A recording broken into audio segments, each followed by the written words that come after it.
هيجي وقت عليكي هتلاقي الانسان اللي ظلمك بيشد في ظلمه قوي. يعني ايه ده الظلم ده؟ يشتد الظلم عليكي اكتر. انت كنت بتحسبي مثلا ايه ان هو ظلمك كده وخلاص، غدر، خان، خلاص. لا والله، ده في ناس بالمعنى الدقيق زي ما ربنا قال يفجر في الخصومه، هيفجر في الخصومه، هيهربتك ظلم، هيهربتك ظلم. والله انت بتحسبي نفسك بقى كده، لا دي النهايه وتزعلي. لا ما تزعليش. اولا عايزه اقولك ان انت ربنا بيحبك، لان اكثر ناس ابتلاء واكتر حد بيتظلم هم كانوا الانبياء والصالحين والامثل والامثل، هنعتبر نفسنا منهم.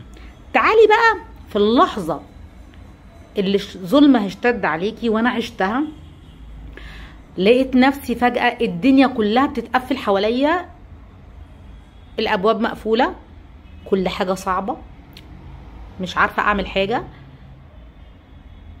اللي نقذني هو حاجة واحدة، ذكر واحد قلته، ما قلتوش بعقلي او بلساني كده بردده خلاص. اول مرة في حياتي استشعر معنى الذكر ده.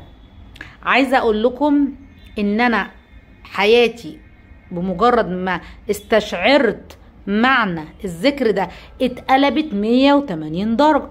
فانا جاية النهاردة انصحكم تعملوا زي لما الدنيا تتقفل قوي والناس تقول لكم مالكمش مخرج، واللي ظالمكم قفل الدايرة عليكم والدايرة بدأت تقفل لدرجة ان هي هتخنقكم، قولوا الذكر ده زي ما انا قلت. انا قلت خلاص، وقفت كده. والله العظيم انا مع كل الابتلاء اللي انا كنت فيه، بالظلم، بالقهرة، بالوجع، ماليش حل. والله العظيم ماليش حل. واللي حواليا قالوا لي انت مالكيش حل. وقفت قلت لا حول ولا قوة الا بالله. كنت ساعتها بجد اعترفت في الذكر ده بعجزي. يا رب، يا رب انا عاجزه، يا رب انا مسلمه ليك امري، يا رب انا فوضت امري ليك. فعلا والله العظيم اول مره احس بمعنى لا حول ولا قوه الا بالله بالطريقه دي، لان انا فعلا قلتها بقلبي ساعتها. قلت لا حول ولا قوه الا بالله، يا رب لا قوه لي الا بك، ولا قدره لي الا بك.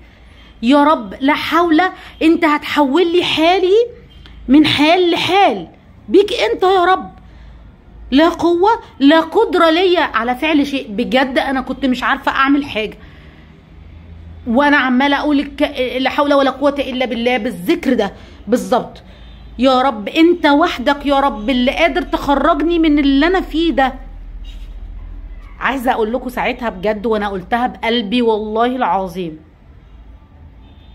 وكأنها زي ما النبي ذكر لنا في حديثه الشريف لا حول ولا قوة إلا بالله، اقصروا من قول لا حول ولا قوة إلا بالله فهي كنز من كنوز الجنة. والله كنز. عايزة أقول لكم بعد ما قلتها وعرفت معنى لا حول ولا قوة إلا بالله، إن أنا أسلم لأقدار الله، إن أنا ما عنديش حل إلا بالله، إن أنا عاجزة إلا بالتوفيق الله، إن أنا لا قدرة لي على عمل أي شيء إلا بالله.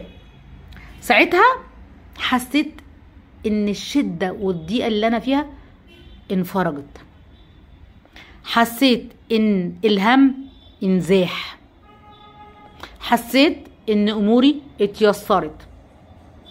طب أقول لكم على حاجة كمان، أنا قبل ما أقول الكلمة دي بقلبي كنت الرزق مش زي الرزق اللي جالي ساعتها. جالي رزق ما شاء الله ولا قوة إلا بالله، صحة. استشعروا ذكر لا حول ولا قوة إلا بالله لما يتشتد عليكم الظلم قوي وبجد ما يكونش ليكم مخرج، ما تبطلوش تقولوا لا حول ولا قوة إلا بالله. أنا فعلا قلتها مرة واحدة، بعديها بس أنا مستشعرها، بعديها اتقلب حالي 180 درجة. ولغاية دلوقتي أنا حاسة براحة، طمأنينة، من هنا الحته دي، الحته بتاعت القلب دي كده، اللي هي فاهمين بقى يعني انتوا ايه. خلاص انا تاركه كل حاجه لربنا، وفعلا لا حول ولا قوه الا بالله.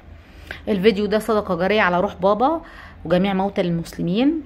انا غاده اتمنى لكم السعاده، اسيبكم في رعايه الله وامنه، والسلام عليكم ورحمه الله.